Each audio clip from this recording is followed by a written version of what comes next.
সবাই মিলে সবার ঢাকা। জনগণের হাতের মুঠোয় নাগরিক সেবা পৌঁছে দেওয়ার লক্ষ্যে তৈরি করা হয়েছে সিটিজেন অ্যাপ সবার ঢাকা।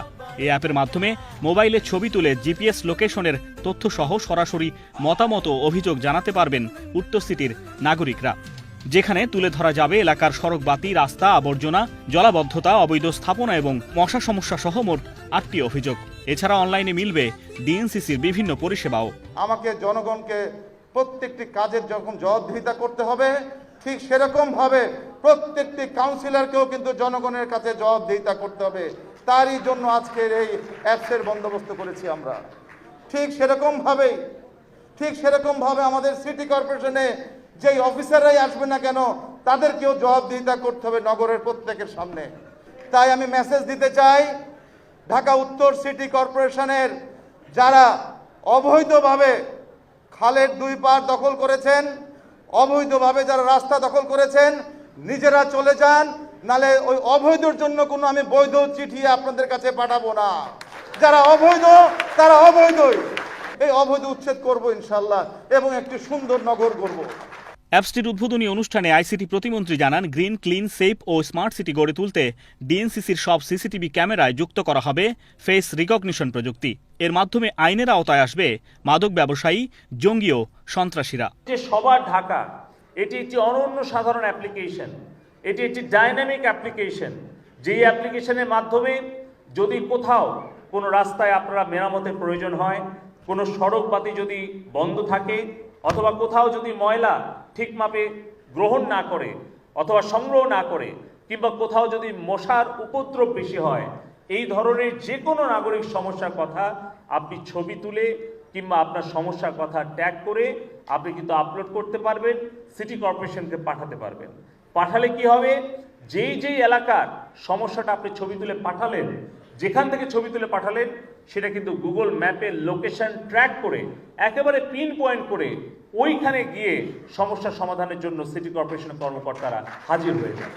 ঢাকা সিটি কর্পোরেশন উত্তরের প্রতিটি ক্লোজ সার্কিট ক্যামেরাকে আমরা ফেস রিকগনাইজিং সফটওয়্যার সম্মেলন আমরা সম্পৃক্ত করব, যেন এইখানে একটা সিটি কর্পোরেশনের কোনো এলাকায় যদি কোনো দুষ্কৃতিকারী অথবা কোনো মাদক ব্যবসায়ী অথবা কোনো জঙ্গি সন্ত্রাসী কোথাও যদি প্রবেশ করে, তাদের ছবিটা এই ক্যামেরায় যেখানে ক্যাপচার হবে, সেখানে ওই ফেস রিকগনাইজিং সফটওয়্যার দিয়ে তার নাম, পরিচয়, ঠিকানা সব কিছুই আমরা স্টোর করে রাখতে পারব।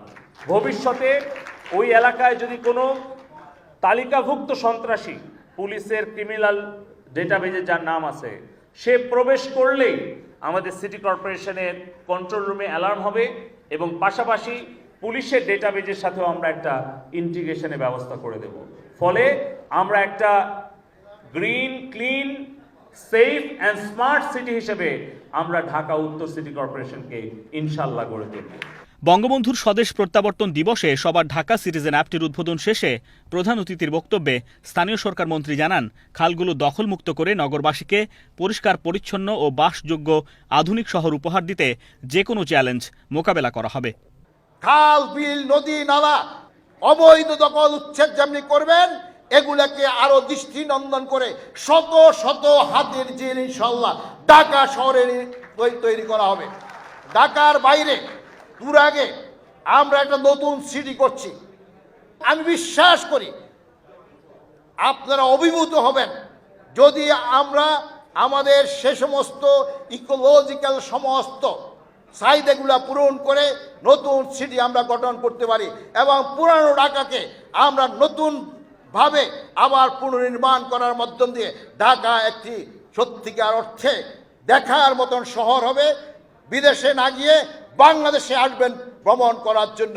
আমি বিশ্বাস করি আমরা যদি পুনর্গঠন করতে পারি, অবশ্যই আমাদের ঢাকা বিদেশের থেকেও আরো অনেক দৃষ্টিনন্দন ঢাকা হবে। এখন থেকে গুগল প্লে স্টোরে বিনামূল্যে অ্যাপটি ডাউনলোড ও ইনস্টল করে রেজিস্ট্রেশনের মাধ্যমে যে কেউ ব্যবহার করতে পারবেন। অ্যাপটি ব্যবহার করতে থাকতে হবে স্মার্টফোন ও ইন্টারনেট সংযোগ। সবাই মিলে সবার ঢাকা, আমার ঢাকাই ভালো।